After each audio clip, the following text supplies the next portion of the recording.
When we talk about the global power race, your mind probably jumps to AI, microchips, maybe rockets, all the flashy stuff in the headlines. But what if the real fight, the one that actually decides who's in charge, is happening somewhere else entirely, somewhere we're not even looking? Well, today we're pulling back the curtain on those hidden battlegrounds where the real game is being played. And it all kicks off in the most visible arena of all, artificial intelligence. On one side, you've got the US in a full-blown gold rush. We're talking a $92 billion plan, just pedal to the metal innovation. But on the other side, you've got Europe, and they're building what looks more like a Great Wall. Get this, 46% of German companies have flat out banned generative AI. They're all about control and governance. And look, this isn't just a different strategy, it's a fundamental clash of philosophies that could shape the next 100 years of tech. So, first up, let's dive into this AI gold rush. Now, here's the crazy thing about all this caution from Europe. It has this massive unintended consequence. Because let's be real, when you ban a tool that makes people's jobs easier, they don't just stop using it, they hide it. And this has created a huge invisible problem called shadow AI. You've got employees everywhere using these tools totally under the radar, completely off the books, and without realizing it, they are exposing their companies to some absolutely massive legal risks. And I mean massive. We're talking about a potential fine of up to 20 million euros for a single GDPR violation related to unauthorized AI. All of a sudden, that handy little tool your coworker is using to help write reports isn't just helpful. It's a multi-million euro liability just waiting to happen. For a lot of companies, this isn't just a theory. It is a ticking time bomb. And this whole problem is about to get way, way bigger because AI itself is on the verge of a huge evolutionary leap. We're moving from the kind of AI we know today, the kind you ask to write something, like draft an email, to something called agentic AI. And this is where you ask it to do something. Think about that difference for a second. You're not asking for a draft. You're saying, hey, go reconcile the quarterly accounts or organize my schedule for next week. We're talking about autonomous agents that can execute complex tasks. It's a complete game changer. But this whole AI gold rush has this enormous, dirty little secret, the absolutely insane amount of energy it takes. Check this out. Just one of Google's planned AI data centers in Norway is expected to need 860 megawatts of power. That one building could chew up 5% of Norway's entire national electricity supply. It's just not sustainable. So Europe knows it can't win this brute force race. Instead, it's making a different bet, a strategic leapfrog to radically efficient photonic AI. We're talking about computing with light.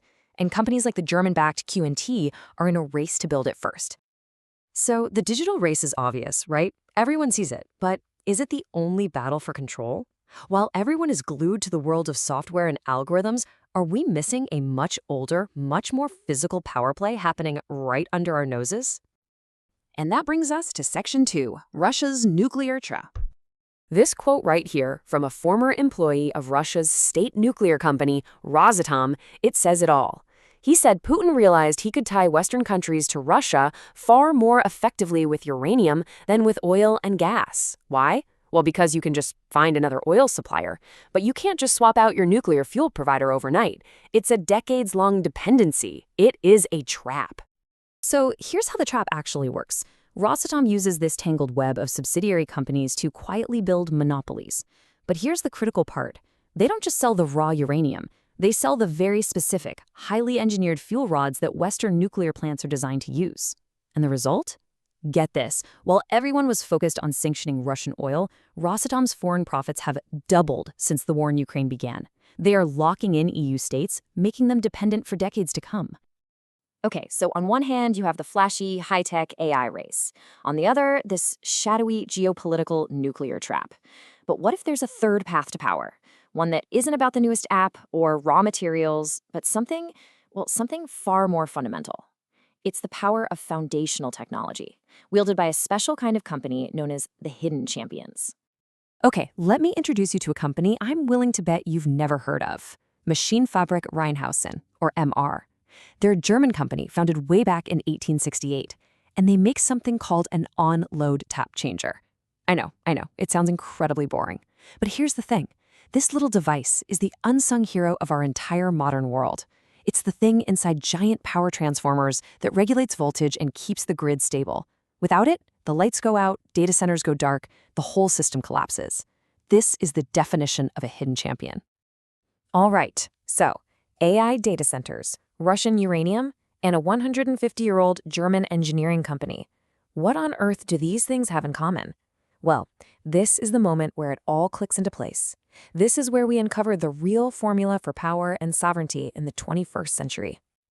Remember this number, 860 megawatts, the absolutely colossal power draw of a single AI data center. That insatiable hunger for electricity means the stability of the power grid isn't just a nice-to-have anymore. It's literally everything. And this is the crucial link. The entire futuristic, amazing world of AI, all the algorithms, all the innovation, the whole shebang, is completely, utterly dependent on the boring, foundational technology made by companies like Maschinenfabrike Rheinhausen. The new world cannot exist without the old one. And whoever controls the foundation, well, they control the entire building. And this, right here, reveals what we can call the sovereignty formula. See, real strategic power isn't about winning just one race. It's about owning the whole stack. Step 1, master compliant, trustworthy software. That's your agentic AI. Step 2, innovate hyper-efficient hardware to leapfrog everyone else. That's your photonic AI. And step 3, the most important part, dominate the critical infrastructure that everything else is built on. That is how you achieve true independence.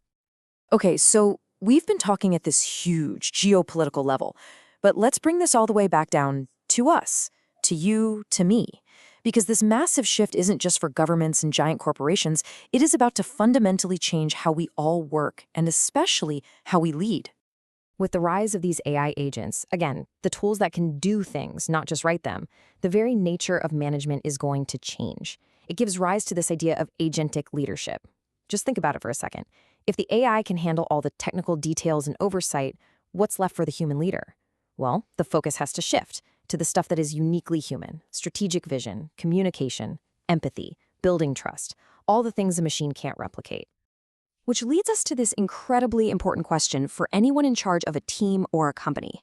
If the AI agents can handle the day-to-day work, analyze the data better than any human, and manage the projects, then what exactly is the work of a leader? What is your actual job? And so that really leaves us with one final, critical question to take with you.